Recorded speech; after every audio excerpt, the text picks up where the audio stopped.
Hi everyone, welcome back to next vlog. ಈ vlog ಏನು ಅಂತ ಹೇಳೋಕ್ಕಿಂತ ಮುಂಚೆ ನಿಮಗೆ ನಾನು ಪ್ರೀವಿಯಸ್ಲಿ ಏನು VAOs ಅವ್ರದ್ದು ಸಿಲೆಬಸ್ ಡಿಕೋಡ್ ಮಾಡಿದ್ದೆ ಮತ್ತು ರೆಫರೆನ್ಸ್ ಬುಕ್ಸ್ ಹೇಳಿದ್ದೆ. ಆ ವ್ಲಾಗಿಗೆ ನೀವು ಕೊಟ್ಟಿರೋ ಸಪೋರ್ಟಿಗೆ ತುಂಬ ಥ್ಯಾಂಕ್ ಯು. ಆ ಸಪೋರ್ಟಿಂದಲೇ ನಾನಿವತ್ತು ಮೋಟಿವೇಶನ್ನ ತಗೊಂಡು ಈ ವ್ಲಾಗ್ನ ಮಾಡ್ತಾ ಹೋಗ್ತೀನಿ. ಈ ವ್ಲಾಗಲ್ಲಿ ಏನಪ್ಪ ಅಂತ ಹೇಳಿದ್ರೆ, ಈಗ ಜನರಲಿ ಏನು ಗ್ರೂಪ್ ಸಿ ಜಾಬ್ಸ್ ಬರುತ್ತೆ. ಗ್ರೂಪ್ ಸಿಗೆ ಸ್ವಲ್ಪ ಜನರಲ್ ಸಬ್ಜೆಕ್ಟ್ಸ್ ಇರುತ್ತೆ. ಅಂದ್ರೆ ನೀವು ಯಾವುದೇ ಜಾಬ್ ತಗೊಂಡ್ರು ಕೆಲವೊಂದು ಸಬ್ಜೆಕ್ಟ್ಸ್ ಸೇಮ್ ಇರುತ್ತೆ. ಸೊ ಅದು ಏನ್ ಸಬ್ಜೆಕ್ಟ್ಸ್ ಯಾವ್ಯಾವುದು, ಅದನ್ನ ಯಾವ ತರ ಅಪ್ರೋಚ್ ಮಾಡಬೇಕು, ಮತ್ತೆ ಅದಕ್ಕಿರೋ ರೆಫರೆನ್ಸ್ ಬುಕ್ಸ್ ಏನು ಅಂತ ಹೇಳ್ತಾ ಹೋಗ್ತೀನಿ. ಹೇಗೇನ್ ಇಲ್ಲೂ ಕೂಡ ಒಂದು ಡಿಸ್ಕ್ಲೈಮರ್ ಇದೆ. ಏನಪ್ಪಾ ಅಂತ ಹೇಳಿದ್ರೆ, ಇಲ್ಲಿ ನಾನು ಯಾವ ಮೆಥಡ್ನ ಫಾಲೋ ಮಾಡಿದೀನಿ ಅದನ್ನ ನಿಮ್ಗೆ ಹೇಳ್ತಾ ಹೋಗ್ತೀನಿ. ಅದನ್ನ ಬಿಟ್ಟು ಪ್ರಾಪರ್ ಮೆಂಟರ್ ತರ ನಿಮ್ದು ಯಾವ ಲೆವೆಲ್ ಅಲ್ಲಿ ಇದೆ, ಇದು ಅಂದ್ರೆ ನಿಮ್ದು ಪ್ರಿಪರೇಷನ್ ಯಾವ ಲೆವೆಲ್ ಅಲ್ಲಿ ಇದೆ, ಆ ಥರದನ್ನೆಲ್ಲ ನೋಡ್ಕೊಂಡು ನನಗೆ ಹೇಳೋಂಥ ಒಂದು ಸ್ಥಾನದಲ್ಲಿ ನಾನಿಲ್ಲ. ಹಾಗಾಗಿ ನಾನೇನು ಫಾಲೋ ಮಾಡಿದ್ದೀನಿ ಅದರಿಂದ ನನಗೇನು ಸಕ್ಸಸ್ ಸಿಕ್ಕಿದೆ ಅದನ್ನ ಮಾತ್ರ ನಾನು ನಿಮ್ಗೆ ಹೇಳ್ತಾ ಹೋಗ್ತೀನಿ. ಸೊ ಬಿಗಿನ್ ಮಾಡೋಣ. ಫಸ್ಟು ಇದು ಯಾರಿಗೆ ಅಪ್ಲೈ ಆಗುತ್ತೆ ಅಂತ ಹೇಳಿದ್ರೆ, ನೀವು purely new to this preparation journey ಅಂತ ಹೇಳಿದ್ರೆ ಇಟ್ ವಿಲ್ ಬಿ ಹೆಲ್ಪ್ಫುಲ್. ಈಗ ಅಥವಾ ನೀವೊಂದು ಸ್ವಲ್ಪ ಮಿಡಲ್ ಅಲ್ಲಿ ಇದ್ದೀರಾ ಅಂತ ಅಂದ್ರೂ ಕೂಡ ಇದು ಹೆಲ್ಪ್ಫುಲ್ ಆಗುತ್ತೆ. ಆಮೇಲೆ ಇನ್ನೊಂದು, ಈಗ ನಾನು ಏನು ಗೈಡ್ ಕೊಡ್ತಾ ಹೋಗ್ತೀನಿ ಅದಕ್ಕೆ ರೀಸೆಂಟ್ ಎಕ್ಸಾಮ್ಸ್ VAOs ಏನಿದೆ ಅದಕ್ಕೆ ಹೆಲ್ಪ್ಫುಲ್ ಆಗುತ್ತಾ ಅಂತ ಹೇಳಿದ್ರೆ ನಾನು ಹೇಳಕ್ ಬರಲ್ಲ. ಬಿಕಾಸ್ ಇನ್ನೊಂದು 2 months ಏನೋ ಎಕ್ಸಾಮ್ ಇದೆ ಅನ್ಕೋತೀನಿ. ಇಷ್ಟು ಒಳಗೆ ಈಗ ನಾನು ಹೇಳೋದನ್ನೆಲ್ಲ ನೀವು ಫಿನಿಶ್ ಮಾಡ್ತೀರಾ ಅನ್ನೋದೇ ಡೌಟು. ಸೊ ಹಾಗಾಗಿ ಅದಕ್ಕೆ ಹೆಲ್ಪ್ಫುಲ್ ಆಗುತ್ತಾ ಅಂತ ಹೇಳಿದ್ರೆ ನಾನು ಆನ್ಸರ್ ಮಾಡೋಕ್ಕಾಗಲ್ಲ. ಆದರೆ ಎಸ್, ನೀವು ನೆಕ್ಸ್ಟ್ ಅಪ್ಕಮಿಂಗ್ ಎಕ್ಸಾಮ್ಸಿಗೆ ಪ್ರಿಪೇರ್ ಆಗ್ತಾ ಇದ್ರೆ ಖಂಡಿತವಾಗ್ಲೂ ಇದು ನಿಮಗೆ ಹೆಲ್ಪ್ ಆಗುತ್ತೆ. ಸೊ ಫಸ್ಟ್ ಏನಪ್ಪಾ ಅಂತ ಹೇಳಿದ್ರೆ, ಫಸ್ಟ್ ನನಗೆ ಬಂದಿರೋದು ಏನಂದ್ರೆ 6th to 10th ಬುಕ್ಸ್ನ ಓದ್ಬೇಕಂತ ಹೇಳಿ ತುಂಬಾ ಜನ ಕೇಳಿದ್ದಾರೆ. ಯಾವುದೇ ಒಂದು ಕಾಂಪಿಟೇಟಿವ್ ಎಕ್ಸಾಮ್ಸ್ಗೆ ಪ್ರಿಪೇರ್ ಆಗ್ತಾ ಇದ್ದೀರಾ ಅಂತ ಹೇಳಿದ್ರೆ ಕಾನ್ಸೆಪ್ಚುಯಲ್ ಕ್ಲಾರಿಟಿ ಅಂತ ಒಂದಿರುತ್ತೆ. ಒಂದು ಕಾನ್ಸೆಪ್ಟ್ ನಿಮ್ಗೆ ಗೊತ್ತಾಗ್ಬೇಕು, ಅರ್ಥ ಆಗ್ಬೇಕು. ಅವಾಗ ಮಾತ್ರ ನೀವೇನು ಅದ್ರ ಮೇಲೆ ಅವ್ರು ಯಾವುದೇ ರೀತಿ ಟ್ವಿಸ್ಟ್ ಮಾಡಿ ಕ್ವೆಶನ್ಸ್ ಕೇಳಿದ್ರು ನಿಮ್ಗೆ ಆನ್ಸರ್ ಮಾಡೋಷ್ಟು ಕೇಪಬಿಲಿಟಿ ಬರುತ್ತೆ. ನೀವು ಕಾನ್ಸೆಪ್ಚುಯಲ್ ಕ್ಲಾರಿಟಿ ಇಲ್ದೇನೆ ಬರೀ ಗಟ್ಟೋಡ್ಕೊಂಡು ಹೋಗ್ತೀವಿ ಅಂತ ಹೇಳಿದ್ರೆ ಇದು ನಿಮ್ಮ ಅಕಾಡೆಮಿಕ್ ಎಕ್ಸಾಮ್ಸ್ ಅಲ್ಲ, ನಿಮಗೆ ಕ್ಲಿಯರ್ ಮಾಡೋದು ತುಂಬಾ ಚಾನ್ಸಸ್ ಕಡಿಮೆ ಇರುತ್ತೆ. ಸೊ ಅದಕ್ಕೆ ಒಂದು ಕಾನ್ಸೆಪ್ಚುಯಲ್ ಕ್ಲಾರಿಟಿನ ತಗೋಬೇಕು. ಕಾನ್ಸೆಪ್ಚುಯಲ್ ಕ್ಲಾರಿಟಿಗೆ 6th to 10th ಬುಕ್ಸ್ ಓದೋದು ವೆರಿ ವೆರಿ ಇಂಪಾರ್ಟೆಂಟ್. ಓದ್ಬೇಕು ಅವನ್ನ. ಆವಾಗ ನಿಮಗೆ ಒಂದು ಬೇಸಿಕ್ಸ್ ಫೌಂಡೇಶನ್ ಕುತ್ಕೊಳ್ಳುತ್ತೆ. ಅದ್ರ ಮೇಲೆ ನೀವು ರೆಫರೆನ್ಸ್ ಬುಕ್ಸ್ನ ಓದ್ತಾ ಹೋಗ್ಬೇಕು. ನನ್ನನ್ನ ಕೇಳಿದ್ರೆ ನಾನು ಓದಿದ್ದೀನಿ. ನಾನು ಆಕ್ಚುಲಿ UPSC ಎಕ್ಸಾಮ್ ಪ್ರಿಪೇರ್ ಆಗ್ತಿರೋದ್ರಿಂದ ನಾನು NCERT ಬುಕ್ಸ್ನ ಓದಿದ್ದೀನಿ. NCERT ಅಲ್ಲಿ ಯಾವ ತರ ಅಂತ ಹೇಳಿದ್ರೆ, ನಮ್ಮ Karnataka state syllabus science books ಮತ್ತೆ NCERT science books same 6th to 10th same ಇರುತ್ತೆ. But when it comes to social ಅದರಲ್ಲಿ ಬೇರೆ ಆಗ್ತಾ ಹೋಗುತ್ತೆ. NCERT ಅಲ್ಲಿ ನಮಗೆ ನಮ್ಮ ಕ್ಲಾಸಸ್ ಅಲ್ಲೇನೆ ಅದನ್ನ ರೆಫರೆನ್ಸ್ ಬುಕ್ಸ್ನ ಕೊಟ್ಟಿದ್ರು, ನಾವು ಅದನ್ನೆಲ್ಲ ಓದ್ಕೊಂಡಿದೀವಿ. ಅದರಿಂದ ಕ್ವೆಶನ್ಸ್ ಬಂತಂದ್ರೆ ಕೆಲವೊಂದ್ಸಲ UPSC ಡೈರೆಕ್ಟ್ NCERT ತೆಗೆದು ಕ್ವೆಶನ್ಸ್ನ ಕೇಳಿದ್ದಾರೆ, ಕೇಳ್ತಾನೂ ಇರ್ತಾರೆ. ಹಾಗಾಗಿ ಕಾನ್ಸೆಪ್ಚುಯಲ್ ಕ್ಲಾರಿಟಿಗೆ 6th to 10th ಸೋಷಿಯಲ್ ಮತ್ತು ಸೈನ್ಸ್ ಬುಕ್ನ ಓದೋದು ಇಂಪಾರ್ಟೆಂಟ್. ನೀವು ಕರ್ನಾಟಕ ರಿಲೇಟೆಡ್ ಎಕ್ಸಾಮ್ಸಿಗೆ ಪ್ರಿಪೇರ್ ಆಗ್ತಾ ಇದ್ರೆ KPSC, KE ಅಥವಾ KSRP ಈ ಥರ ಕರ್ನಾಟಕ ರಿಲೇಟೆಡ್ ಎಕ್ಸಾಮ್ಸ್ಗೆ ಪ್ರಿಪೇರ್ ಆಗ್ತಾ ಇದ್ರೆ ನೀವು ಸೋಷಿಯಲ್ ಬುಕ್ಸ್ ಕರ್ನಾಟಕ ಏನಿದೆ ಅದನ್ನ ನೀವು ಓದಬೇಕು. NCERT ಬಂದ್ರೆ ಡಿಫ್ರೆಂಟ್ ಆಗುತ್ತೆ. ಕರ್ನಾಟಕ ಸ್ಟೇಟ್ ಸಿಲೆಬಸ್ಗೆ ಸೋಷಿಯಲ್ ಬುಕ್ಸ್ ಡಿಫ್ರೆಂಟ್ ಆಗುತ್ತೆ. ಹಾಗಾಗಿ ಕರ್ನಾಟಕ ಸ್ಟೇಟ್ ಸಿಲೆಬಸ್ ಅಲ್ಲಿ ಏನ್ ಬುಕ್ಸ್ ಬಂದಿರುತ್ತೆ ಅವನ್ನ ನೀವು ಸೋಷಿಯಲ್ಗೆ ರೆಫರ್ ಮಾಡಬೇಕು ಕಾನ್ಸೆಪ್ಚುಯಲ್ ಕ್ಲಾರಿಟಿಗೋಸ್ಕರ. ಇದು ಫಸ್ಟ್. ಸೆಕೆಂಡ್ ಏನು, ಈಗ ಒಂದೊಂದು ಸ್ವಲ್ಪ ಪಿಲ್ಲರ್ಸ್ ಅಂತ ಕೊಡ್ತಾ ಹೋಗ್ತಾರೆ. ಅಂದ್ರೆ ನನಗೆ ಏನ್ ಹೇಳಿದೆ ಅಂದ್ರೆ ಗ್ರೂಪ್ ಸಿ ಜಾಬ್ಸ್ ಅಂತ ಬಂದಾಗ ಕೆಲವೊಂದು ಸಬ್ಜೆಕ್ಟ್ಸ್ ಸೇಮ್ ಬರುತ್ತೆ ಅಂತ ಹೇಳಿದಲ್ವಾ, ಆ ತರ ಸೇಮ್ ಬರೋದ್ರಲ್ಲಿ ಮೊದಲನೇ ಸಬ್ಜೆಕ್ಟ್ ಏನು ಅಂತ ಹೇಳಿದ್ರೆ ಇಂಡಿಯನ್ ಕಾನ್ಸ್ಟಿಟ್ಯೂಷನ್ ಅಥವಾ ಪಾಲಿಟಿ. ಸೊ ಪಾಲಿಟಿ ಬಂತು ಅಂತ ಹೇಳಿದ್ರೆ ನಾರ್ಮಲಿ ಈಗ ಯಾವುದೇ ನೀವು ಇದನ್ನ ತಗೊಂಡ್ರು 10 to 12 ಕ್ವೆಶನ್ಸ್ ಪಾಲಿಟಿ ಮೇಲೆ ಇರುತ್ತೆ. ಸೊ ಪಾಲಿಟಿನ ಓದ್ಕೊಳ್ಳೋದು ತುಂಬಾ ಇಂಪಾರ್ಟೆಂಟ್. ಅಗೈನ್ ನಿಮಗೆ ನಾನು ಲಾಸ್ಟ್ ವಿಡಿಯೋದಲ್ಲೂ ಹೇಳಿದ್ದೀನಿ, ನಾನು ಲಕ್ಷ್ಮೀಕಾಂತ್ ಅವ್ರ ಬುಕ್ನ ರೆಫರ್ ಮಾಡ್ಕೊಂಡಿದ್ದೀನಿ.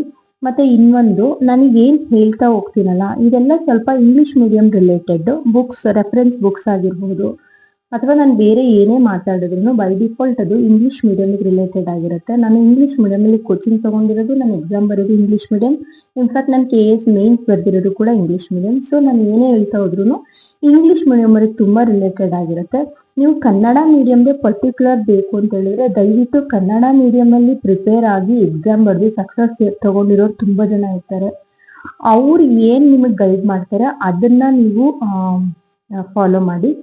ನನ್ನನ್ನು ಕೇಳಿದ್ರೆ ನನಗೆ ರೆಫರೆನ್ಸ್ ಬುಕ್ಸು ಕೂಡ ನನಗೆ ಅಷ್ಟು ಇಂಗ್ಲೀಷ್ ಅಲ್ಲಿ ರೆಫರೆನ್ಸ್ ಬುಕ್ಸ್ ಬಂದಷ್ಟು ಬಾಯಿ ತುದಿಯಲ್ಲಿ ನನಗೆ ಬರಲ್ಲ, ನನಗೆ ಗೊತ್ತಿಲ್ಲ. ಹಾಗಾಗಿ ನೀವು ಅದನ್ನ ರೆಫರ್ ಮಾಡಿ. ಸೊ ನಾನು ನಿಮ್ಗೆ ಏನೇ ಹೇಳ್ತಾ ಹೋದ್ರೂ ಅದು ಇಂಗ್ಲಿಷ್ ಮೀಡಿಯಂ ಸ್ಟೂಡೆಂಟ್ಸಿಗೆ ಅಪ್ಲೈ ಆಗುತ್ತೆ. ಸೊ ಫಸ್ಟು ಇಂಡಿಯನ್ ಪಾಲಿಟಿ, ಅದು ಲಕ್ಷ್ಮೀಕಾಂತ್ ಅವ್ರ ಬುಕ್ಕು. ಈ ಲಕ್ಷ್ಮೀಕಾಂತ್ ಅವ್ರ ಬುಕ್ನ ನೀವು ಆಲ್ರೆಡಿ ಸ್ವಲ್ಪ ಸಿವಿಕ್ಸ್ ಏನು ಓದ್ತಿರಲ್ಲ 6th to 10th ಅಲ್ಲಿ, ಅವಾಗ ನೀವು ಸ್ವಲ್ಪ ಬೇಸಿಕ್ಸ್ ಗೊತ್ತಾಗ್ತಾ ಹೋಗಿರುತ್ತೆ. ಅದಾದ್ಮೇಲೆ ನೀವು ಲಕ್ಷ್ಮೀಕಾಂತನ ಓದ್ಕೊಂಡ್ರೆ ಇದು ನಿಮಗೆ ಮೇನ್ ಸಬ್ಜೆಕ್ಟ್ ಹೆಲ್ಪ್ಫುಲ್ ಆಗುತ್ತೆ. ಅದಾದ್ಮೇಲೆ we have Indian economy.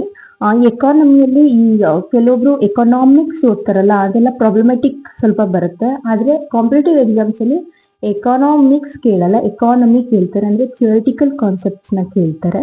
So ಇದಕ್ಕೆ ನಾನು ಓದಿದಂತ ಬುಕ್ ನನ್ನ ಫ್ರೆಂಡ್ ನನಗೆ ರೆಫರ್ ಮಾಡಿದ್ದು ನಿತಿನ್ ಸಿಂಘಾನಿಯಾ ಅವ್ರದ್ದು ಇಂಡಿಯನ್ ಎಕಾನಮಿ ಅಂತಾನೆ ಬುಕ್ ಇದೆ.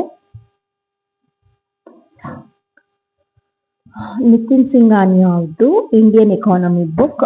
ನಾನು ಈ ಬುಕ್ ನ ಓದಿದ್ದೀನಿ, ತುಂಬಾ ಚೆನ್ನಾಗಿದೆ. ಕಾನ್ಸೆಪ್ಚುಯಲ್ ಕ್ಲಾರಿಟಿ ಚೆನ್ನಾಗಿದೆ ಇದರಲ್ಲಿ. ಇದು ತುಂಬಾ ಹೆಲ್ಪ್ಫುಲ್ ಆಯ್ತು ನನಗೆ, ಕಾನ್ಸೆಪ್ಚುಯಲ್ ಕ್ಲಾರಿಟಿ ತಗೊಳಕ್ಕೆ ನನಗೆ ತುಂಬಾ ಹೆಲ್ಪ್ಫುಲ್ ಆಯ್ತು. ಸೊ ನಾನು ಓದಿದ್ದು ಇದು Indian economy by Nitin Singhania. In fact ನಾವು UPSC ಪ್ರಿಪೇರ್ ಆಗ್ಬೇಕಾದ್ರೆ ಆರ್ಟ್ ಅಂಡ್ ಕಲ್ಚರ್ ಅಂತ ಒಂದು ಸಬ್ಜೆಕ್ಟ್ ಬರುತ್ತೆ GS 1 ಅಲ್ಲಿ. ಅದರಲ್ಲೂ ಕೂಡ ಆರ್ಟ್ ಅಂಡ್ ಕಲ್ಚರ್ಗೂ ನಿತಿನ್ ಸಿಂಘಾನಿಯಾ ಅವ್ರದನ್ನೇ ನಾವು ಓದ್ತೀವಿ. ಸೊ ಇಂಡಿಯನ್ ಎಕಾನಮಿಗೂ ಇದನ್ನೇ ಓದಿದ್ದು ನಾನು. ಇದು ಹೆಲ್ಪ್ಫುಲ್ ಆಗುತ್ತೆ ಇಂಡಿಯನ್ ಎಕಾನಮಿಗೆ. ನೆಕ್ಸ್ಟ್ ಅದಾದ್ಮೇಲೆ ವಿ ಹ್ಯಾವ್ ಜಿಯೋಗ್ರಫಿ. ಜಿಯೋಗ್ರಫಿಯಲ್ಲಿ 2 ಡಿವಿಷನ್ ಬರುತ್ತೆ, ಮೂರು ಡಿವಿಷನ್ ಬರುತ್ತೆ. ವರ್ಲ್ಡ್ ಜಿಯೋಗ್ರಫಿ, ಇಂಡಿಯನ್ ಜಿಯೋಗ್ರಫಿ ಮತ್ತೆ ಕರ್ನಾಟಕ ಜಿಯೋಗ್ರಫಿ. ನಿಮಗೆ ನಾನು ಆಲ್ರೆಡಿ ಹೇಳಿದ್ದೀನಿ, ನಾನು ವರ್ಲ್ಡ್ ಜಿಯೋಗ್ರಫಿನ GC ಲಿಯಾಂಗ್ ಅವ್ರ ಬುಕ್ ಅಲ್ಲಿ ಓದ್ಕೊಂಡಿದ್ದೆ, ಪ್ಲಸ್ ನಾನು ಕ್ಲಾಸ್ ನೋಟ್ಸ್ ನ ರೆಫರ್ ಮಾಡಿದ್ದೀನಿ. ಕರ್ನಾಟಕ ಜಿಯೋಗ್ರಫಿಗೆ ನೋಟ್ಸ್ ತಗೊಂಡಿದ್ದೆ. ನನ್ಗೆ ಯಾರೋ ಒಬ್ರು ಕೇಳಿದ್ರು ಕರ್ನಾಟಕ ಜಿಯೋಗ್ರಫಿಗೆ ನೀವೇನ್ ಹೇಳಿದ್ರಲ್ಲ ವಿಡಿಯೋಸ್ ನೋಡಿದ್ರೆ ಸಾಕಾ ಇಂಡಿಯನ್ ಜಿಯೋಗ್ರಫಿ ಮತ್ತೆ ಕರ್ನಾಟಕ ಜಿಯೋಗ್ರಫಿಗೆ ಅಂತ ಕೇಳಿದ್ರು. ನೋಡಿ, ನಿಮಗೆ ಕಾನ್ಸೆಪ್ಚುಯಲ್ ಕ್ಲಾರಿಟಿ ಬೇಕು ಅಂತ ಹೇಳಿದ್ರೆ ದೋಸ್ ವಿಡಿಯೋಸ್ ಆರ್ ಎನಫ್. ಆದ್ರೆ ಕಾನ್ಸೆಪ್ಚುಯಲ್ ಕ್ಲಾರಿಟಿ ಜೊತೆಗೆ ಸ್ವಲ್ಪ ಫ್ಯಾಕ್ಟ್ಸ್ ನ ನೆನ್ಪಿಡ್ಬೇಕಾಗುತ್ತೆ. ಬರೀ ಕಾನ್ಸೆಪ್ಟ್ಸ್ ಗೊತ್ತಿದೆ ಅಂತ ಹೇಳ್ಬಿಟ್ಟು ನಾವು ಕಾಂಪಿಟೇಟಿವ್ ಎಕ್ಸಾಮ್ ಅಟೆಂಡ್ ಮಾಡಕ್ಕಾಗಲ್ಲ. ಸ್ವಲ್ಪ ಫ್ಯಾಕ್ಟ್ಸ್ ನೆನ್ಪಿಟ್ಕೊಳ್ಬೇಕು. ಅವಾಗ ಮಾತ್ರ ನಮಗೆ ಕಾನ್ಸೆಪ್ಚುಯಲ್ ಕ್ಲಾರಿಟಿ, ಫ್ಯಾಕ್ಟ್ಸ್ ಎರಡನ್ನೂ ತಗೊಂಡು ನಾವು ಕಾಂಪಿಟೇಟಿವ್ ಎಕ್ಸಾಮ್ಸ್ ನ ಫೇಸ್ ಮಾಡಬೇಕು. ಜಸ್ಟ್ ಬರೀ ನೀವು ಕಾನ್ಸೆಪ್ಚುಯಲ್ ಕ್ಲಾರಿಟಿ ಮೇಲೆ ಎಕ್ಸಾಮ್ಸ್ ತಗೊಳಕ್ಕಾಗಲ್ಲ. Especially Karnataka exams. UPSC ಆದ್ರೆ ಕಾನ್ಸೆಪ್ಚುಯಲ್ ಕ್ಲಾರಿಟಿ ಮೇಲೆ ಕ್ವೆಶ್ಚನ್ಸ್ ಫ್ರೇಮ್ ಮಾಡ್ತಾರೆ, ಅವಾಗ ನಮ್ಗೆ ಫ್ಯಾಕ್ಟ್ಸ್ ನೆನ್ಪಿಡೋ ಅವಶ್ಯಕತೆ ಕಡಿಮೆ. ಆದ್ರೆ ಕರ್ನಾಟಕ ಎಕ್ಸಾಮ್ಸ್ ಹಂಗಲ್ಲ, ಅವ್ರು ತುಂಬಾ ಫ್ಯಾಕ್ಟ್ಸ್ ನ ಕೇಳ್ತಾರೆ. ಹಂಗಾಗಿ ನೀವು ಫ್ಯಾಕ್ಟ್ಸ್ ನ ನೆನ್ಪಿಟ್ಕೋಬೇಕು. ಸೊ ವಿಡಿಯೋಸ್ ನೋಡಿದ್ರೆ ನಿಮ್ಗೆ ಎಕ್ಸಾಮಿಗೆ ಸಾಕಾಗಲ್ಲ. ಅದು ಏನೇ ಇದ್ರೂ ನಿಮ್ಗೆ ಕರ್ನಾಟಕ ಮತ್ತೆ ಇಂಡಿಯನ್ ಜಿಯೋಗ್ರಫಿ ಬಗ್ಗೆ ಒಂದು ಐಡಿಯಾ ಬರಕ್ಕೆ ಅಷ್ಟೇ. ನಾನು ಮೋರೋವರ್ ಅದ್ ಮಾಡ್ಬೇಕಾದ್ರೂ ಹೇಳಿ ನೀವು ನೋಟ್ಸ್ ಮಾಡ್ಕೊಳ್ಬೇಕು. ಬರೀ ನೋಡ್ತೀರಾ ಅಂದ್ರೆ ಅದ್ ನಿಮ್ಗೆ ಏನು ಯೂಸ್ ಆಗಲ್ಲ. ಸೊ ನೀವು ನೋಟ್ಸ್ ಮಾಡ್ಕೊಂಡು ಅದನ್ನ ವಿಡಿಯೋಸ್ನ ನೋಡಿ ನೋಟ್ಸ್ ಮಾಡ್ಕೊಂಡು ಅದಾದ್ಮೇಲೆ ಸ್ವಲ್ಪ PYQs ಅಥವಾ ಮಾಡೆಲ್ ಕ್ವೆಶ್ಚನ್ ಪೇಪರ್ ಸಾಲ್ವ್ ಮಾಡ್ಕೊಂಡು ಫ್ಯಾಕ್ಟ್ಸ್ ನ ನೆನ್ಪಿಟ್ಕೋತಾ ಹೋದ್ರೆ ಮಾತ್ರ ಅದು ಹೆಲ್ಪ್ಫುಲ್. ಬರೀ ವಿಡಿಯೋಸ್ ನೋಡೋದ್ರಿಂದ ಏನೂ ಹೆಲ್ಪ್ಫುಲ್ ಆಗಲ್ಲ. ಓಕೆನಾ? ಸೊ ಇದು ಜಿಯೋಗ್ರಫಿಗೆ world geography, Indian geography, Karnataka geography. ಸ್ವಲ್ಪ ಕರ್ನಾಟಕ ರಿಲೇಟೆಡ್ ಎಕ್ಸಾಮ್ಸ್ ಇದ್ದಾಗ ಕರ್ನಾಟಕ ಜಿಯೋಗ್ರಫಿ ಮೇಲೆ ಕಾನ್ಸಂಟ್ರೇಟ್ ಮಾಡಬೇಕು. ಅದಾದ್ಮೇಲೆ ಹಿಸ್ಟ್ರಿಯಲ್ಲೂ 3 ಡಿವಿಷನ್ ಇರುತ್ತೆ, ancient history, medieval history, modern history. So ಇಲ್ಲೇನಾಗುತ್ತೆ ಅಂತ ಹೇಳಿದ್ರೆ ನಾವೇನ್ ಬುಕ್ಸ್ ನ ಓದ್ತೀವಲ್ಲ 6th to 10th, ಸೊ ಅದ್ರಲ್ಲೇ ನಮ್ಗೆ ಈಗ ಸಿವಿಲೈಸೇಷನ್ಸ್ ಏನೇನ್ ಬರುತ್ತೆ ಅದೆಲ್ಲ ನಮ್ಗೆ ಏನ್ಷಿಯಂಟ್ ಬಂದ್ಬಿಡುತ್ತೆ. ಮಿಡಿವಲ್ ಅಲ್ಲೂ ಬರುತ್ತೆ, ಬಟ್ ಅವರು ಪ್ರಾಪರ್ ಆಗಿ ಡಿವೈಡ್ ಮಾಡಿರಲ್ಲ. ಅಂದ್ರೆ ಈಗ 6th ಅಲ್ಲಿ ಸ್ವಲ್ಪ ಏನ್ಷಿಯಂಟ್, ಮಿಡಿವಲ್, ಮಾಡರ್ನ್ ಮಿಕ್ಸ್ ಆಗಿರುತ್ತೆ, 7th ಅಲ್ಲಿ ಮಿಕ್ಸ್ ಆಗಿರುತ್ತೆ. ಆತರ ಎಲ್ಲಾ ಇಯರ್ ಅಲ್ಲೂ ನಾವು ಓದಿರ್ತೀವಿ. ಹಂಗಾಗಿ ಅದನ್ನ ಡಿಫ್ರೆನ್ಶಿಯೇಟ್ ಮಾಡ್ಕೋಬೇಕಾಗತ್ತೆ. ಏನ್ಷಿಯಂಟ್ ಅಂದ್ರೆ ಯಾವ ಟೈಮ್ ಲೈನು, ಮಿಡಿವಲ್ ಯಾವ ಟೈಮ್ ಲೈನು, ಮಾಡರ್ನ್ ಯಾವ ಟೈಮ್ ಲೈನು ಅಂತ ಡಿವಿಷನ್ ಮಾಡ್ಕೊಂಡು ಓದ್ಬೇಕಾಗುತ್ತೆ. ಹಿಸ್ಟ್ರಿ ಏನಪ್ಪಾ ಅಂತ ಹೇಳಿದ್ರೆ ಇದು ಟೂ ವಾಸ್ಟ್. ನೀವು ವರ್ಲ್ಡ್ ಹಿಸ್ಟ್ರಿ ಕ್ವಶನ್ಸ್ ಇರ್ಬೋದು, ಇಂಡಿಯನ್ ಹಿಸ್ಟ್ರಿ ಕ್ವಶನ್ಸ್ ಇರ್ಬೋದು, ಕರ್ನಾಟಕ ಹಿಸ್ಟ್ರಿ ಕ್ವಶನ್ ಇರ್ಬೋದು, ಅದರಲ್ಲೂ 3 ಡಿವಿಷನ್ಸ್. So two vast. ಆಮೇಲೆ ಇದ್ರಲ್ಲಿ ಏನೇ ಕೇಳಿದ್ರು ಕಾನ್ಸೆಪ್ಟ್ ಗಿಂತ ಜಾಸ್ತಿ ಫ್ಯಾಕ್ಚುಯಲ್ ಕೇಳ್ತಾರೆ. ಸೊ ನೆನ್ಪಿಟ್ಕೊಳ್ಳೋದು ತುಂಬಾನೇ ಕಷ್ಟ, ಯಾಕಂದ್ರೆ ನಮ್ದು ಹ್ಯೂಮನ್ ಬ್ರೈನಿಗೆ ಒಂದು ಕೆಪಾಸಿಟಿ ಅಂತ ಇರುತ್ತೆ. ಅದನ್ನ ಮೀರಿ ನಾವು ಫ್ಯಾಕ್ಟ್ಸ್ ಎಲ್ಲದೂ ನೆನ್ಪಿಟ್ಕೊಬಿಡ್ತೀವಿ ಅಂದ್ರೆ that is not possible. So ಇದಕ್ಕೆ ಏನ್ ಮಾಡ್ಬೇಕು ಅಂತ ಹೇಳಿದ್ರೆ ನೀವು ಟೈಮ್ ಲೈನ್ ಮೂಲಕ ನೆನ್ಪಿಟ್ಕೊಳ್ಬೇಕು. ಈಗ ಫಾರ್ ಎಕ್ಸಾಂಪಲ್ ಮಾಡರ್ನ್ ಹಿಸ್ಟ್ರಿ ಬನ್ನಿ ಅಂತ ಹೇಳಿದ್ರೆ ಇವಾಗ ಫಸ್ಟ್ ಸ್ವದೇಶಿ ಮೂವ್ಮೆಂಟ್, ಅದಾದ್ಮೇಲೆ ನೆಕ್ಸ್ಟ್ ಸಿವಿಲ್ ಡಿಸೋಬಿಡಿಯನ್ಸ್, ಅದಾದ್ಮೇಲೆ ಕ್ವಿಟ್ ಇಂಡಿಯಾ ಮೂವ್ಮೆಂಟ್, ಆ ತರ ಟೈಮ್ ಲೈನ್ ಅಲ್ಲಿ ನೆನ್ಪಿಟ್ಕೋಬೇಕು. Instead of remembering years, time line ಅಲ್ಲಿ ನೆನ್ಪಿಟ್ಕೋಬೇಕು. ರಾಜರು ಬಂದಾಗ್ಲೂ ಅಷ್ಟೇನೆಯ, ಫಸ್ಟ್ ಯಾವ್ಯಾವ ಇವ್ರು ಬಂದ್ರು ಅಂತ ಹೇಳಿದ್ರೆ ಯಾವ್ಯಾವ ಸಾಮ್ರಾಜ್ಯ ಬಂತು ಅಂತ ನೆನ್ಪಿಟ್ಕೋಬೇಕೆ ಹೊರತು, ಯಾವ್ಯಾವ ಕಿಂಗ್ಡಮ್ ಆಳಿದ್ರು ಅಂತ ನೆನ್ಪಿಟ್ಕೋಬೇಕೆ ಹೊರತು ಅವ್ರದ್ದು ಟೈಮ್ ಲೈನ್ ಅನ್ನ ತುಂಬಾ ನೆನ್ಪಿಟ್ಕೊಳಕು ಅಂದ್ರೆ ಅದು ಕನ್ಫ್ಯೂಷನ್ ಆಗ್ಬಿಡುತ್ತೆ ನಿಮ್ಗೆ. ಸೊ ಇವ್ರಾದ್ಮೇಲೆ ಇವ್ರು ಅಂತ ನೆನ್ಪಿಟ್ಕೋಬೇಕು. ರಾಜರು ಬಂದಾಗ್ಲೂ ಅಷ್ಟೇ, ಈಗ ನೀವು ಒಂದ್ ಕಿಂಗ್ಡಮ್ ತಗೊಂಡ್ರೆ ಅದ್ರೊಳಗಡೆ ರಾಜರು ಬರ್ತಾರೆ ಅಂದ್ರೆ ಯಾರಾದ್ಮೇಲೆ ಯಾರು ಅಂತ ನೆನ್ಪಿಟ್ಕೊಂಡ್ರೆ ಸಾಕು. ಇದು ಹಿಸ್ಟ್ರಿಗೆ. ನೆಕ್ಸ್ಟ್ ಎಗೈನ್ ನಾನು ಪ್ರೀವಿಯಸ್ಲಿ ಹೇಳ್ದಾಗೇನೆ ಈಗಲೂ ಕೂಡ ಅದೇ ಹೇಳ್ತೀನಿ. ಏನ್ಷಿಯನ್ ಮತ್ತೆ ಮಿಡಿವಲ್ ಕ್ಲಾಸ್ ನೋಟ್ಸ್ ರೆಫರ್ ಮಾಡಿದೀನಿ. ಮಾಡ್ರನ್ಗೆ ಸ್ಪೆಕ್ಟ್ರಮ್ ಆಕ್ಚುಲಿ 2 ಹ್ಯೂಜ್ ಬುಕ್, ಅದ್ರಲ್ಲಿ ತುಂಬಾ ಫ್ಯಾಕ್ಟ್ಸ್ ಇದೆ. ಸೊ ಬೆಟರ್ ನೀವು PYQs ನ ನೋಡ್ಕೊಂಡು ಅದ್ರಲ್ಲಿ ಯಾವ್ದ್ರ ಮೇಲೆ ಕ್ವೆಶನ್ಸ್ ಪೇ ಮಾಡಿದ್ದಾರೆ ಆ ಕಾನ್ಸೆಪ್ಟ್ಸ್ ಮೇಲೆ ನೀವು ವಿಷಯಗಳನ್ನ ತಿಳ್ಕೊತಾ ಹೋದ್ರೆ ಒಳ್ಳೇದು. ಅದಾದ್ಮೇಲೆ ವಿ ಹ್ಯಾವ್ ಸೈನ್ಸಿಗೆ ಏನ್ ಮಾಡ್ಬೇಕು ಅಂದ್ರೆ ನೀವು 6th to 10th NCERT books ಅಥವಾ ಕರ್ನಾಟಕ ಸ್ಟೇಟ್ ಬುಕ್ಸ್ ನ ಓದ್ಬೋದು. NCERT ಬುಕ್ಸ್ ನಿಮ್ಗೆ NCERT ವೆಬ್ಸೈಟ್ ಅಲ್ಲಿ ಆರ್ಡರ್ ಮಾಡಿ ಅಡ್ರೆಸ್ ಕೊಟ್ರೆ ನಿಮ್ಮ ಮನೆ ಅಡ್ರೆಸ್ಸಿಗೆನೆ ಬರುತ್ತೆ. ಕರ್ನಾಟಕ ಬುಕ್ಸ್ ಬೇಕು ಅಂದ್ರೆ ಅಲ್ಲಿ ಅದು ನಿಮ್ಗೆ ದುಡ್ಡಿಗೆ ಪರ್ಚೇಸ್ ಮಾಡಕ್ಕೆ ಸಿಗಲ್ಲ. ಸೊ ಯಾರಾದ್ರೂ ಪ್ರೀವಿಯಸ್ ಕ್ಲಾಸ್ ಓದಿದ ಮಕ್ಕಳ ಹತ್ರ ನೀವು ಕಲೆಕ್ಟ್ ಮಾಡ್ಕೋಬೇಕು.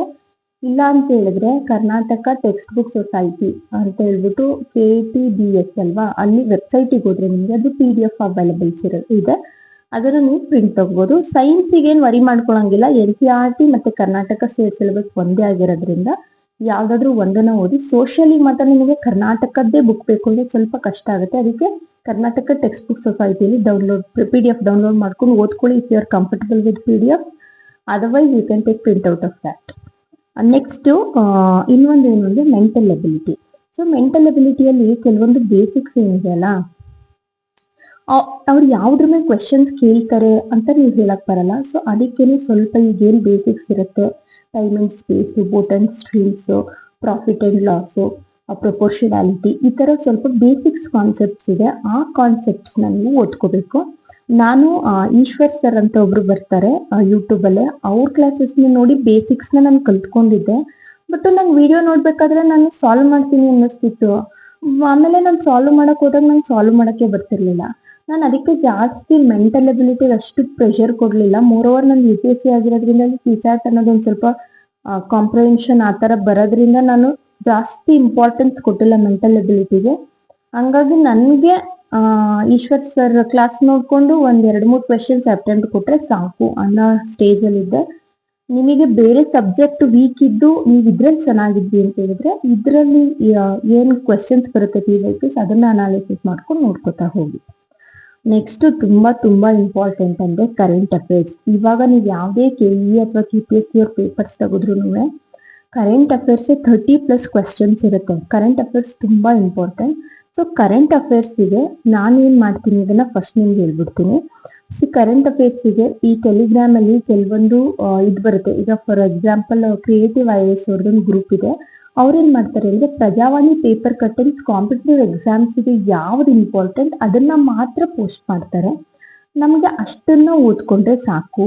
ಇಫ್ ಇನ್ ಕೇಸ್ ನೀವು KS ಬರೀತಿದ್ದೀರಾ ಅಂದಾಗ ಮಾತ್ರ ಎಡಿಟೋರಿಯಲ್ಸ್ ನ ಪ್ರಿಫರ್ ಮಾಡಿ, ಯಾಕೆಂದ್ರೆ ಅದು ಅನಾಲಿಸಿಸ್ ಹೆಲ್ಪ್ ಆಗುತ್ತೆ ನಿಮ್ಗೆ. ಎಡಿಟೋರಿಯಲ್ಸ್ ನ ಓದ್ಕೊಂಡ್ರೆ ಪ್ರಜಾವಾಣಿಯವ್ರದ್ದು. ಇಲ್ಲ ಅಂತ ಹೇಳಿದ್ರೆ ಅದ್ ಕಟ್ಟಿಂಗ್ ಇಸ್ ಎನಫ್. ನೀವು ಪೇಪರ್ನ ತಗೊಂಡು ಉಳಿದಿದ್ ಎಲ್ಲ ಓದ್ತೀನಿ ಅವೆಲ್ಲ ಅನ್ನೆಸೆಸರಿ.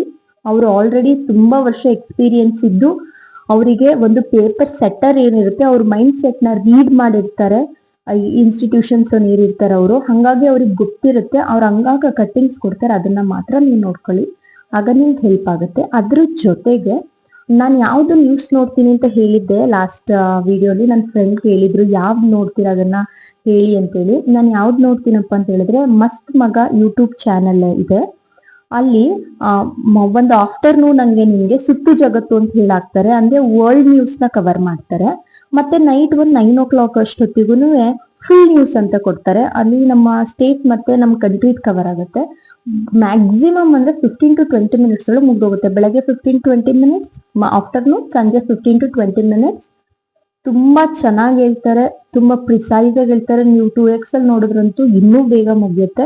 ಅದ್ರ ಜೊತೆಗೆ ಅವರು ಬೇರೆ ಬೇರೆ ಇದನ್ನು ಕಾಂಪಿಟೇಟಿವ್ ಎಕ್ಸಾಮ್ಸ್ ಹೆಲ್ಪ್ ಆಗೋದ್ ಬಿಡ್ತಾರೆ. ಈಗ ಯಾವ್ದೋ ಒಂದು ಇಂಪಾರ್ಟೆಂಟ್ ನಡೀತು, ಈಗ ಪ್ರಜಾಸೇವೆ ಬಗ್ಗೆ ನಡೀತಾ ಇದೆ, ಪ್ರಜಾಸೇವಾ ಆಂದೋಲನ ನಡೀತಾ ಇದೆ, ಅದ್ರ ಬಗ್ಗೆ ಮಾಡ್ಕೊಡ್ತಾರೆ.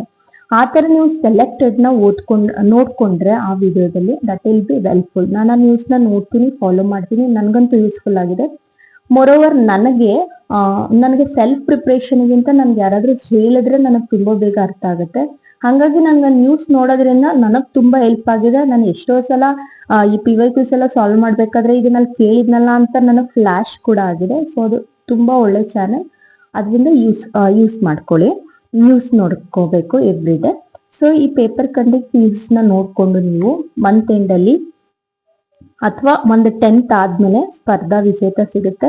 ಬೇಕಾದಷ್ಟು ಬೇರೆ ಬೇರೆಯವ್ರದಿದೆ, ನನಗ್ ಬೇರೆಯವ್ರು ಯಾವ್ದನ್ನು ನಾನು ರೆಫರ್ ಮಾಡಿಲ್ಲ, ಹಂಗಾಗಿ ನನ್ಗೆ ಐಡಿಯಾ ಇಲ್ಲ. ಇದಕ್ಕಿಂತನೂ ಬೇರೆ ಚೆನ್ನಾಗಿರ್ಬೋದು, ನನ್ಗೆ ಅದ್ರ ಬಗ್ಗೆ ಐಡಿಯಾ ಇಲ್ಲ. ನಾನು ಇದನ್ನೇ ಓದಿದ್ದೀನಿ, ಅದನ್ನ ನೀವು ಓದ್ಕೋಬೇಕು. ಹೈಲೈಟ್ ಮಾಡ್ಕೋಬೇಕು, ಇಂಪಾರ್ಟೆಂಟ್ ಇರೋದನ್ನ ಹೈಲೈಟ್ ಮಾಡ್ಕೋಬೇಕು. ಅಲ್ಲೇ ತುಂಬಾ ಕಲರ್ ಆಗಿ ಕೊಟ್ಟಿರ್ತಾರೆ. ಎಲ್ಲದೂ ಇಂಪಾರ್ಟೆನ್ಸ್, ಎಲ್ಲದೂ ಗಟ್ಟೋಡ್ಕೋತೀನಿ, ಎಲ್ಲದೂ ನೆನ್ಪಿಟ್ಕೋತೀನಿ. It is impossible. ನಿಮ್ಗೆ ಓದ್ತಾ ನಿಮ್ಗೊಂದು ಇನ್ಸ್ಟಿಂಕ್ಟಿವ್ ಗೊತ್ತಾಗುತ್ತೆ, ಇಟ್ ಈಸ್ ಇಂಪಾರ್ಟೆಂಟ್ ಅಂತ ನಿಮ್ಗೆ ಗೊತ್ತಾಗುತ್ತೆ. ನೀವು ಯಾವ್ದನ್ನ ಬಿಡ್ಬೇಕು ಅಂತ ನಿಮ್ಗೆ ಗೊತ್ತಾಗುತ್ತೆ. ಸೊ ಆ ತರದನ್ನ ನೀಟಾಗಿ ಅಂಡರ್ಲೈನ್ ಮಾಡ್ಕೊತ ಹೋಗಿ, ಎಲ್ಲದನ್ನು ಮಾಡ್ಕೋಬೇಡಿ. ಆಮೇಲೆ ಸ್ಪರ್ಧಾ ವಿಜೇತದಲ್ಲಿ ಲಾಸ್ಟ್ 3 pages ಇದೆಯಲ್ಲ, ದಟ್ ಇಸ್ ವೆರಿ ಇಂಪಾರ್ಟೆಂಟ್. ಅದ್ರಲ್ಲಿ ಏನೂ ಇರಲ್ಲ. ಏನಿರುತ್ತೆ ಅಂತ ಹೇಳಿದ್ರೆ, ಇವಾಗ ನಮ್ಮ ಇದ್ರಲ್ಲಿ ಹೋದ್ರೆ ಕ್ಯಾಬಿನೆಟ್ ಅಲ್ಲಿ ಯಾರ್ಯಾರು ಮಿನಿಸ್ಟರ್ಸ್ ಇದ್ದಾರೆ, ಕೆಲವೊಬ್ರು ಚೇಂಜ್ ಆಗಿರ್ತಾರೆ, ಅವ್ರದ್ದಿರುತ್ತೆ. ನಮ್ ಕರ್ನಾಟಕಕ್ಕೆ ಬಂದ್ರೆ ಇದರಲ್ಲಿ CM ಮತ್ತೆ ಮಿನಿಸ್ಟರ್ಸ್ ಏನೇನ್ ಇರ್ತಾರೆ, ಯಾವ್ಯಾವ್ದು ಖಾತೆಗಳಿಗೆ ಯಾರ್ಯಾರು ಮಿನಿಸ್ಟರ್, ಯಾವ್ಯಾವ ಇಲಾಖೆಗೆ ಯಾರ್ಯಾರು ಮಿನಿಸ್ಟರ್ ಅಂತ ಇರುತ್ತೆ.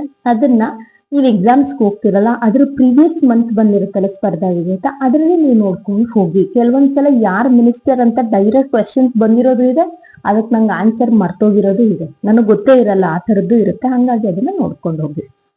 ಇದಿಷ್ಟು ಕರೆಂಟ್ ಅಫೇರ್ಸ್ ಬಂದ್ರೆ, ಕರೆಂಟ್ ಅಫೇರ್ಸ್ ಇನ್ನೊಂದು ಏನು ಅಡ್ವಾಂಟೇಜ್ ಅಂತ ಹೇಳಿದ್ರೆ, ಕೆಲವೊಂದ್ಸಲ ಏನ್ ಮಾಡ್ಬಿಡ್ತಾರೆ, ನನಗೆ ಲಾಸ್ಟ್ ವಿಡಿಯೋದಲ್ಲೂ ನಿಮ್ಗೆ ಹೇಳಿದೀನಿ, ಬೇಸಿಕ್ಸ್ ಗೆ ಕನೆಕ್ಟ್ ಮಾಡಿ ಕೇಳ್ಬಿಡ್ತಾರೆ. ಬಟ್ ಸ್ಪರ್ಧಾ ವಿಜೇತದ ಅವ್ರದ್ದು ಸ್ಪೆಷಾಲಿಟಿನೇ ಅದು. ಇವೊಂದು ಕಾನ್ಸೆಪ್ಟ್ ಬಂತು ಅಂದ್ರೆ ಅದ್ರ ಬೇಸಿಕ್ಸ್ ಏನಿರುತ್ತೆ ಅದನ್ನ ಕೂಡ ಅವರಲ್ಲಿ ಇನ್ಕ್ಲೂಡ್ ಮಾಡಿರ್ತಾರೆ. ಅದ್ರದ್ದು ಸೆಕೆಂಡ್ ಅಥವಾ ಥರ್ಡ್ ಪ್ಯಾರಾಗ್ರಾಫ್ ಅಲ್ಲಿ ಅದ್ರದ್ದು ಏನ್ ಬೇಸಿಕ್ ಇರುತ್ತೆ ಅದನ್ನ ಇನ್ಕ್ಲೂಡ್ ಮಾಡಿರ್ತಾರೆ. ಹಂಗಾಗಿ ನಿಮ್ಗೆ ಅದರಲ್ಲೇ ಅದು ಕವರ್ ಆಗೋಗುತ್ತೆ. ಸೊ ಇದಿಷ್ಟು ಒಂದು ಗ್ರೂಪ್ ಸಿ ಎಕ್ಸಾಮ್ ಅಂದ್ರೆ ಬೇಸಿಕ್ ಆಗಿ ಇರುವಂತ ಸಬ್ಜೆಕ್ಟ್ಸ್, ಅದಕ್ಕೆ ನೀವು ಓದ್ಕೋಬೇಕಾಗಿರುವಂತದ್ದು. ಇದನ್ನ ಬಿಟ್ಟು ಪಂಚಾಯತ್ ರಾಜ್ ಇನ್ಸ್ಟಿಟ್ಯೂಷನ್ಸ್ ರಿಲೇಟೆಡ್ ಕೆಲವೊಂದು ಪೇಪರ್ ಅಲ್ಲಿ ಇನ್ಕ್ಲೂಡ್ ಮಾಡ್ತಾರೆ. ಭೂ ಸುಧಾರಣೆಗಳು, ಲ್ಯಾಂಡ್ ರಿಫಾರ್ಮ್ಸ್ ಇನ್ಕ್ಲೂಡ್ ಮಾಡ್ತಾರೆ. ಆ ತರ ಇನ್ಕ್ಲೂಡ್ ಮಾಡಿದಾಗ ನೀವು ಎಕ್ಸ್ಟ್ರಾ ಓದ್ಬೇಕಾಗತ್ತೆ. ಆಮೇಲೆ ಈಗ ಹೇಳಿದ್ದೆಲ್ಲ ನಾನು paper 1 related general knowledge. Paper 2 ಕೆಲವೊಂದು ಇದಕ್ಕೆ ವೇರಿ ಇರುತ್ತೆ, ಅಂದ್ರೆ ಕಮ್ಯುನಿಕೇಶನ್ ಬರುತ್ತೆ ಕೆಲವೊಂದು ಜಾಬ್ಸಿಗೆ. ಕೆಲವೊಂದು ಜಾಬ್ಸಿಗೆ ಏನಾಗುತ್ತೆ ಅಂದ್ರೆ ಸ್ಪೆಸಿಫಿಕ್ ಪೇಪರ್ ಬಂದ್ಬಿಡುತ್ತೆ. ಸ್ಪೆಸಿಫಿಕ್ ಪೇಪರ್ ಬಂದಾಗ syllabus, reference books complete change ಆಗುತ್ತೆ. ಕಮ್ಯುನಿಕೇಶನ್ ಪೇಪರ್ ಬಂದಾಗ ನಾನು ಆಲ್ರೆಡಿ ಲಾಸ್ಟ್ ಟೈಮ್ ಹೇಳಿದ್ದೀನಿ, ಅದನ್ನ ನೀವು ರೆಫರ್ ಮಾಡಬೇಕಾಗುತ್ತೆ. ಜನರಲ್ ಇಂಗ್ಲಿಷ್, ಜನರಲ್ ಕನ್ನಡ ಮತ್ತೆ ಕಂಪ್ಯೂಟರ್ಗೆ. ಓಕೆ, ಸೊ ಇದು ಪೇಪರ್ 1 ಜನರಲ್ ನಾಲೆಡ್ಜ್ ಅಂತ ಬಂದಾಗ ಇದಿಷ್ಟು ಬೇಸಿಕ್ ಸಬ್ಜೆಕ್ಟ್ಸ್, ಇದಿಷ್ಟು ನೀವು ಓದ್ಬೇಕಾಗುತ್ತೆ. ಇವಾಗ ಇದಿಷ್ಟನ್ನು ನೀವು VA ಎಕ್ಸಾಮ್ ಏನ್ ಅಪ್ಕಮಿಂಗ್ ಎಕ್ಸಾಮ್ ಇದೆ ಅಷ್ಟ್ರೊಳಗೆ ಓದಕ್ಕಾಗತ್ತಾ ಅಂತ ಹೇಳಿದ್ರೆ, ನಿಮ್ಗೆ ಇಫ್ ಇನ್ ಕೇಸ್ ಸ್ವಲ್ಪ ಟಚ್ ಇದೆ ನಿಮ್ಗೆ ಪಾಲಿಟಿಯಲ್ಲಿ ನಿಮಗೆ ಇವಾಗ ಒಂದು ಇವ್ರದ್ದು ಒಂದು ಪ್ರೆಸಿಡೆಂಟ್ ನಾವು ಅಪಾಯಿಂಟ್ ಮಾಡ್ಬೇಕು ಅಂದ್ರೆ ಆ ಒಂದು ಸಿಸ್ಟಮ್ ಅಲ್ಲಿ ಯಾರು ಇರ್ತಾರೆ, ಅವ್ರಿಗೆ ವೋಟ್ ಮಾಡೋಂಥ ಸಿಸ್ಟಮ್ ಅಲ್ಲಿ ಯಾರು ಇರ್ತಾರೆ ಅಂತ ನಿಮ್ಗೆ ಹೇಳಿದ್ರೆ ಅರ್ಥ ಆಗುತ್ತೆ ಅನ್ನೋ ಅಂತ ನೀವು ಸ್ಟೇಜ್ ಅಲ್ಲಿ ಇದ್ದೀರಾ, ನೀವು ಇನ್ನು ಬಿಗಿನರ್ ಅಲ್ಲ, ಸ್ವಲ್ಪ ನಿಮ್ಗೆ ಅರ್ಥ ಆಗುತ್ತೆ ಅಂತ ಹೇಳಿದ್ರೆ ಖಂಡಿತ ನೀವು ಬೇಸಿಕ್ಸ್ ನ ಓದ್ಕೊಂಡು PYQs ಮತ್ತೆ MCQs ನ ಮಾಡ್ಕೊಂಡ್ರೆ ಹೆಲ್ಪ್ ಆಗುತ್ತೆ. ಇಲ್ಲ ಕಂಪ್ಲೀಟ್ ಪ್ರಿಪೇರ್ ಆಗಿದ್ರಂತೂ ಖಂಡಿತ ಇದು 100% ವರ್ಕ್ ಆಗುತ್ತೆ. ಆದ್ರೆ ನಾನು ನ್ಯೂ ಕಮರ್, ನಾನು ಜಸ್ಟ್ ಇವಾಗಷ್ಟೇ ಬುಕ್ನ ತೆಗೆದು ನೋಡ್ಬೇಕು, ಹೊಸದಾಗಿ ಪ್ರಿಪೇರ್ ಆಗ್ಬೇಕು ಅಂತ ಹೇಳಿದ್ರೆ ನೀವು ತುಂಬಾ ಎನರ್ಜಿ ಹಾಕ್ಬೇಕಾಗತ್ತೆ. ತುಂಬಾ ಅಂತ ಹೇಳಿದ್ರೆ ಒಂದು ಲೈಕ್ ನೀವು 1 ಡೇಗೆ ಒಂದು 10 to 12 hours ಓದ್ಲೇಬೇಕು. ಅಷ್ಟು ಎನರ್ಜಿ ಹಾಕಿದ್ರು 100% ಶೋರ್ ಅಂತ ನನಗೆ ಅಶ್ಯೂರೆನ್ಸ್ ಕೊಡೋಷ್ಟು ನನ್ಗೆ ಮನ್ಸ್ ಬರಲ್ಲ. ಬಿಕಾಸ್ ನಾನೇ ಖುದ್ದು 1.5 ವರ್ಷ ಓದ್ಕೊಂಡಿದ್ದೀನಿ. ಹಂಗಾಗಿ 1.5 ತಿಂಗಳಲ್ಲಿ ನಿಮ್ಗೆ ಆಗುತ್ತೆ ಅಂತ ಹೇಳೋಷ್ಟು ಕಾನ್ಫಿಡೆನ್ಸ್ ನನ್ನಲ್ಲೂ ಇಲ್ಲ. ನೀವು ಬಿಗಿನರ್ ಆಗಿದ್ರೆ ಪ್ರಯತ್ನ ಪಡಬೇಡಿ ಅಂತ ನಾನು ಹೇಳಲ್ಲ. ಆದರೆ ನಾನು ಅಶ್ಯೂರೆನ್ಸ್ ಕೊಡಲ್ಲ. ಆದರೆ ನಿಮಗೆ ಒಂದು ಸ್ವಲ್ಪ ನಾಲೆಡ್ಜ್ ಇದೆ, ನಿಮಗೆ ಗೊತ್ತಾಗುತ್ತೆ ಹೇಳಿದ್ರಿಂದ ಖಂಡಿತ ಪ್ರಯತ್ನ ಪಡಿ, ಖಂಡಿತ ನಮಗೆ ಸಕ್ಸಸ್ ಸಿಗುತ್ತೆ.